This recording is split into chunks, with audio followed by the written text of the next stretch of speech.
ஆக்சுவலா கீர்த்தனா எனும் நான் அவங்கள பத்தி தான் நம்ம தெரிஞ்சுக்க போறோம். தாவேகாவுடைய முக்கியமான எம்எல்ஏக்கள்ல அவங்களும் ஒருத்தர். நிறைய பேர் முதல் பெண் எம்எல்ஏங்கிறாங்க. அப்படி கிடையாது. முதல் பெண் எம்எல்ஏக்கள் இருக்காங்க.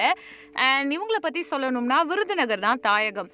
இப்போ இவங்களுக்கு 29 வயசு தான் ஆகுது. அண்ட் சாதாரணமான ஆள் கிடையவே கிடையாது. நிறைய பேர் டிவிகேல இருக்கவங்கலாம் அந்த அளவுக்கு எலிஜிபிளான கேட்டகரியில் இருக்க ஆட்களை போடவே இல்லை அப்படின்னு சொல்லிட்டு இருந்தாங்க. பட் அப்படி கிடையாது. ஏன்னா இவங்க பார்த்தீங்கன்னா பிரசாந்த் கிஷோர் கேள்விப்பட்டிருப்பீங்க. ஒரு அரசியல் வியூகம் வகுக்கக்கூடிய நபர். அவரோட அசிஸ்டன்சியில் ஒர்க் பண்ணியிருக்கக்கூடிய ஆள். நிறைய கட்சிகளுக்கு ஒர்க் பண்ணியிருக்காங்க. ப்ரொஃபஷ்னல்னு கூட சொல்லலாம். இவங்களுக்கு தெரியாத பாலிடிக்ஸே கிடையாதுங்க. அதுதான் ரியாலிட்டி.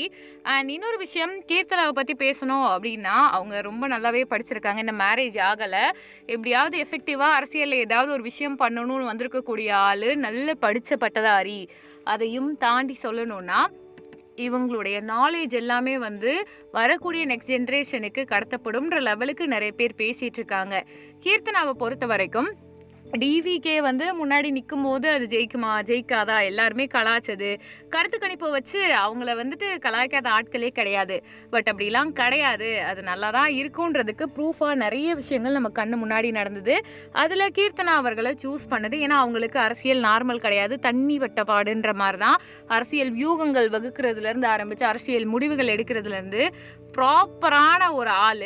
ஸோ அவங்களோட அசிஸ்டன்ஸில் நிறைய பேர் அவங்க சொல்கிறத தான் கேட்பாங்க. அந்த எல்கேஜி படத்துலலாம் நடக்கும் இல்லையா, அண்ட் என்ஜிகே படம், நந்தகோபாலகுமரன், இந்த மூவிஸ்லலாம் நடக்கிற மாதிரி தான் இவங்க ஃபுல் அண்ட் ஃபுல் தன்னுடைய அந்த டேலண்ட் மூலமாக வந்தவங்க தான். ஸோ டிவிகேல பார்த்தீங்கன்னா ரொம்பவுமே நல்ல ஆட்களை தான் பிடிச்சு போட்டிருக்காங்க. அதையும் தாண்டி இதில் இருக்கக்கூடிய நிர்வாகிகள் ஒவ்வொருத்தருமே தங்களுக்குன்னு ஒரு அங்கீகாரம் அடையாளத்தோடு இருக்காங்க. கீர்த்தனாவை பற்றி இன்னும் நிறைய நம்ம சொல்லிகிட்டே போகலாம்.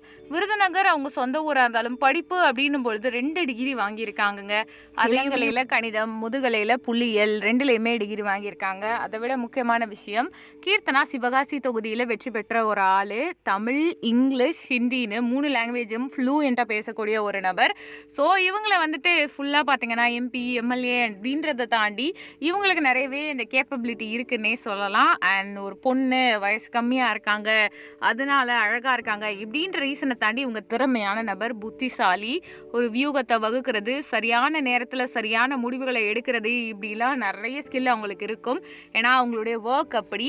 ஸோ அரசியல் தெரிந்த ஒரு நபர், ஒரு பொண்ணு, அதுவும் இளம் வயது பொண்ணு. இளைஞர்கள் அரசியலில் வரும் பொழுது என்னென்ன மாதிரியான விஷயங்களை வரப்போகிற காலகட்டத்தில் ஃபேஸ் பண்ண போகிறாங்க, அவங்களுடைய அரசியல் வியூகங்கள் என்னென்ன மாதிரியாக நம்மளோட லைஃப்பில் இம்பேக்டை கொடுக்க போகுது, தின அரசியலில் கீர்த்தனா எப்படி பேசு பொருளாக இருக்க போகிறாங்க, இத்தனை கேள்விகளுக்கான பதில் கூடிய விரைவில் தெரியும். நீங்கள் நம்ம சேனலில் லைக் பண்ணுங்கள், ஷேர் பண்ணுங்கள், சப்ஸ்கிரைப் பண்ணுங்கள்.